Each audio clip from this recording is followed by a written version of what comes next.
Ben ritrovati ragazzi in questo nuovo episodio, come al solito dedicato alla fotografia di ritratto, e oggi torniamo a scattare con l'utilizzo dei flash. Lo facciamo con la D100 Pro, questo flash decisamente molto portatile, leggero, che praticamente da quando è uscito ho sempre con me nel mio zaino. Ne possiedo tre, però uno lo ho sempre con me perché è praticamente un flash che oltre ad essere leggero è anche molto potente. Ok, ne abbiamo parlato in tutte le salse nel mio canale, ti lascio ovviamente qui sopra la playlist dove ovviamente troverai tantissime altre informazioni. Comunque se hai qualche domanda ti aspetto sempre qui sotto nei commenti. Ok, prima di continuare con il backstage, dopo magari facciamo un piccolo riassunto di quello che avete appena visto. Come vedi sto utilizzando questa ombrellina che è da 60 centimetri. Ok, alcuni di voi magari diranno: ma non avevi un'ombrella più grande? No, non l'avevo. Sì,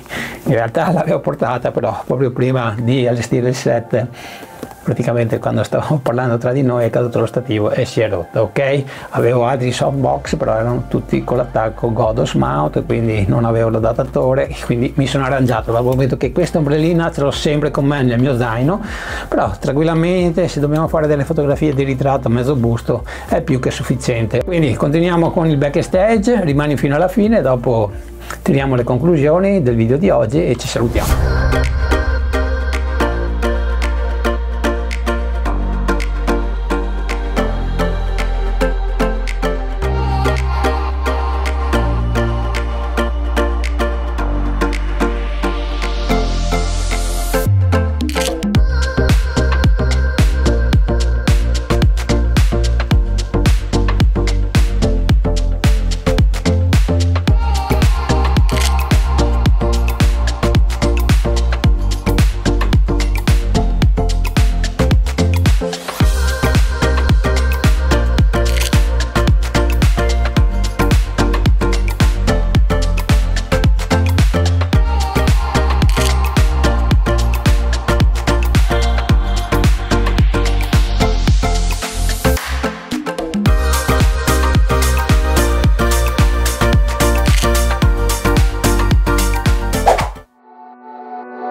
Bene ragazzi, allora siamo arrivati anche oggi al termine di questo backstage. Ti ho fatto vedere alcune foto che abbiamo fatto assieme a Valentina e facciamo anche giustamente un veloce recap di quello che ho fatto e cosa ho utilizzato per i nuovi arrivati, perché so che tra di voi c'è qualcuno che sta avvicinando alla fotografia di ritratto e vuole proprio utilizzare i flash, quindi ti do qualche informazione su quello che ho fatto oggi. Ok, non sempre lo faccio, lo so, però do per scontato che dal video si possa già intuire abbastanza. Ok ragazzi, quando posso faccio anche un video commentato, dovrei farlo anche in altre lingue dal momento che nel mio canale mi seguono tantissimi ragazzi dagli Stati Uniti, indiani, insomma da tutto il mondo, che vado ovviamente a salutare.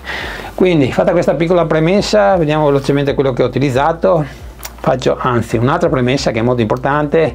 Io personalmente utilizzo al 99% i flash off camera, ok? Quindi se tu pensi di utilizzare il flash anche in camera, quindi ti consiglio, se è il tuo primo flash che vuoi acquistare, di prendere uno Speedlight, ok? La differenza per quanto riguarda la potenza rispetto a uno Speedlight A-D100 Pro è qualcosina maggiore, va detto, non è tantissima, però c'è.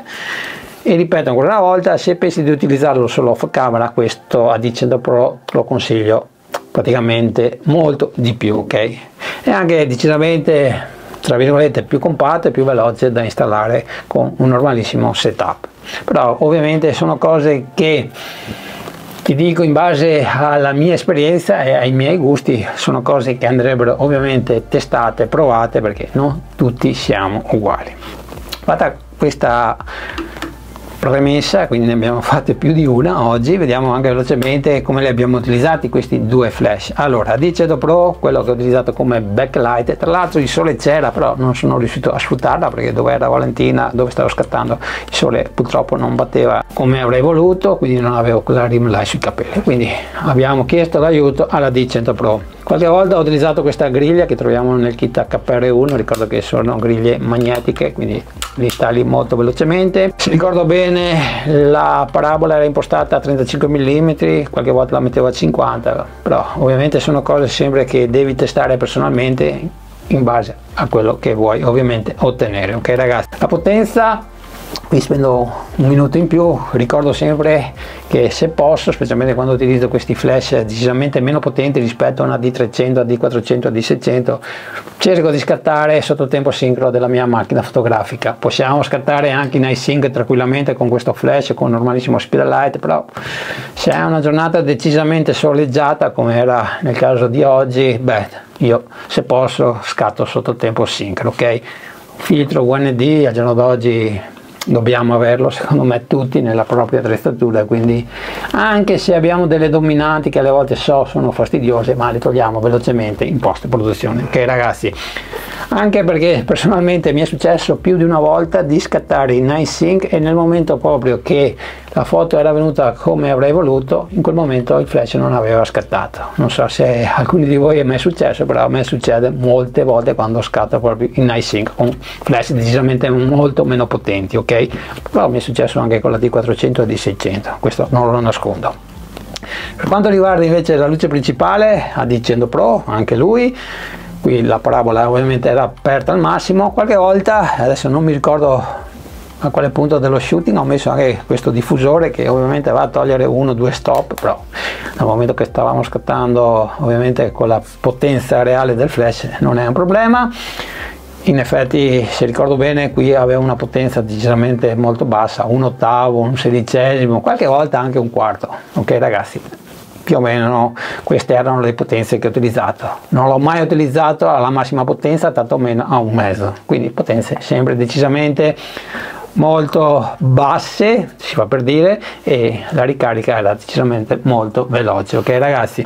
Come ti dicevo, ho utilizzato questa ombrellina da 60 cm, ombrella da passeggino, la chiamo così, però è sempre un diffusore da 60 cm e molto utile per fare la fotografia di ritratto. Ovviamente non andrai a illuminare tutto il corpo della modella se ti serve la figura intera, però alle volte può tornarti utile. Io ce l'ho sempre nello zaino proprio come jolly e mi è servita molto dal momento che, come ti dicevo, avevo rotto proprio l'ombrella, quella più grande, poco prima di iniziare lo shooting.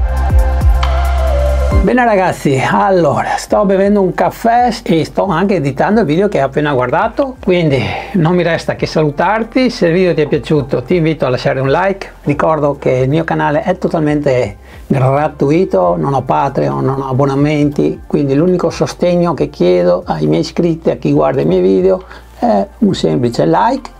E se ti fa piacere magari lasciami anche una tua opinione positiva o negativa proprio su quello che hai appena visto. Non mi resta che salutarti e darti appuntamento al prossimo video. Ciao e alla prossima!